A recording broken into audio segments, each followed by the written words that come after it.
নমস্কার, আপনারা দেখছেন সমাজ বার্তা জগদ্ধাত্রী পূজা পরিক্রমার তৃতীয় পর্ব। আমরা প্রথম পর্বে ও দ্বিতীয় পর্বে আপনাদের বেশ কিছু প্রতিমা দর্শন করিয়েছি এবং এর পরবর্তী পর্বে আরও কিছু প্রতিমা ও মণ্ডপ দর্শন করাবো। তবে এখন আপনাদের এক প্রশংসনীয় ভাবনার অভিনব মণ্ডপ দর্শন করাচ্ছি, যে মণ্ডপের আশেপাশে এবং সমগ্র মণ্ডপে শুধুই ঘুড়ির আবরণ। যেদিকে তাকাবেন সেদিকেই শুধু ঘুড়ি, কিন্তু কেন?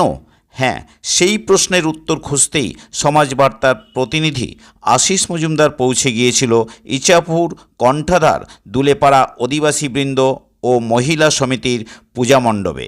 আশিস মজুমদারের এক প্রশ্নের জবাবে সম্পাদক অজয় সাউ জানালেন এবছর কেন তাদের এই ভাবনা। আমরা বিশ্বকর্মা পুজো এবং সরস্বতী পুজোয় দেখেছি মণ্ডপে ঘুড়ির একটা সাজো সাজো রব থাকে। সেখানে দাঁড়িয়ে জগদ্ধাত্রী পুজোয় আপনাদের সমগ্র প্যান্ডেলটা ঘুড়ি দিয়ে মুড়ে ফেলা হয়েছে। কি উদ্দেশ্য বা কি বার্তা আপনারা এর মাধ্যমে সমাজকে দিতে চাইছেন? আমরা প্রথমত ঘুড়ির একদম ভরিয়ে দিয়েছি। আমাদের কিছু সুতো একটু ভরানো দরকার ছিল।